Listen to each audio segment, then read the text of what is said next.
All right, today we're diving into a completely new playbook for building a business. And we're going to look at how a whole new wave of entrepreneurs is showing that you can actually do good for the planet and do really, really well in business at the same time. You know, for the longest time, the game was pretty simple. You'd build your product and then, maybe you'd slap an eco-friendly sticker on it as a marketing gimmick. But those days, they're totally over.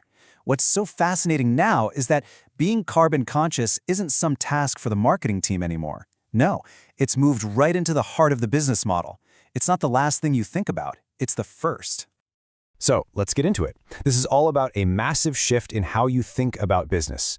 We're going to break down how you can take something that people used to see as just a cost, being environmentally friendly, and turn it into your biggest, most powerful advantage. Okay, and this is maybe the most important thing to get right from the get-go.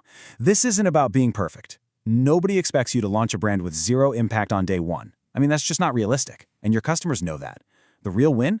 It's about being honest and showing your progress, step by step. That's what actually builds real trust. So what does this new playbook actually look like in the real world? Well, it all starts way back at the beginning. I'm talking about the design phase, long before you've even made a single thing. And this right here, this is the question every modern founder needs to be asking. It just completely changes the game. It shifts the focus from, okay, how do we clean up our mess later, to, wait, how do we design our business so we don't make a mess in the first place? See the difference? It's about being proactive, not just reacting to a problem you created. And to answer that big question, you gotta get into the details, like really granular. What are you actually making your stuff out of? Is it brand new plastic, or is it plastic pulled from the ocean? Where are those materials coming from? A farm down the road, or are they being shipped from halfway around the planet? How much energy does it take to actually make the thing? And this is a big one, what happens to your product when someone's done with it? Thinking about this stuff right from the start, that's the secret sauce. Okay, so designing a low-impact product is a huge first step, but it's not the whole story. You have to be able to prove it. You have to back up your claims. And that's where having a totally transparent supply chain is, well, it's not optional anymore. You know how it used to be. Brands would just throw words like eco, green, or natural on everything and call it a day. But people are way too smart for that now. They see right through the fluff. The winning move today isn't about finding a better buzzword. It's about hard data. It's about being able to show for real where every single piece came from and the impact it made along the way. And when you have that transparency, you're not just selling a thing anymore. You're selling a whole story. Think about it. You're not just selling a shirt. You're selling the story of the farm that grew the cotton, the artisan who dyed the fabric, the renewable energy that powered the factory, and even the packaging that can go right back into the earth. That creates this incredible emotional connection with your customers that's just, it's priceless. So we've got a low-impact design and a transparent supply chain. Those are two massive pillars. But there's a third one we have to talk about. What happens to your product at the end of its life? And that brings us to this idea of circularity. And look, this is not some chore or some environmental tax. It's actually a brilliant business move. I mean, when your customers know that the thing they bought from you is designed to be reused or repaired or even returned to be made into something new, that builds insane loyalty. It keeps them coming back. And this isn't just some high-level theory, right? There are concrete things you can do. You can design your products so they're easy to take apart and fix up for resale. You can offer spare parts so people can fix things themselves, which people actually love to do. Or you can set up these super simple take-back programs. Every single one of these things takes something that was destined for the trash and turns it into another positive touchpoint with your customer.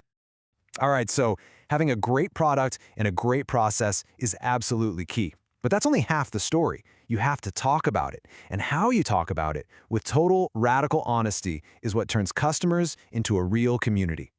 And here's the classic mistake. The thing you should never, ever say. Claiming to be 100% sustainable. Why? Because first of all, it's probably not even true. And second, it just makes people suspicious. It's like, oh really? Perfect, are you? It instantly puts people on the defensive and makes them feel like you're hiding the fine print. Instead, do this.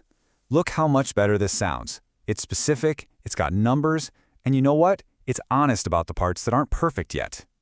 Admitting that you're still working on things is so much more powerful, so much more relatable than pretending you've got it all figured out. And this is what that honesty can look like in the real world. Just imagine it, a carbon footprint label right there on the product tag, next to the price. It's just like when nutrition labels showed up on food, right? It totally changed how we shop. This does the same thing. It gives the power back to the customer and makes climate impact a real, tangible part of their decision. So, we've gone through the nitty-gritty, the tactics of how you build a brand like this. But now let's kind of zoom out for a second and talk about the bigger idea, the whole philosophy driving this new way of doing business. And here's the real competitive edge. The best brands today, they don't make you choose between a great product and a responsible one. They give you both. Sustainability isn't a compromise anymore. It's part of what makes the product better. It's a feature, an upgrade, not a sacrifice. And really, that's the ultimate vision here. It's this shift from just trying to do less bad to actively doing more good. It's about building businesses that don't just reduce harm, but actually build hope and make things better. So there you have it. This new playbook, it's out there for anyone to use.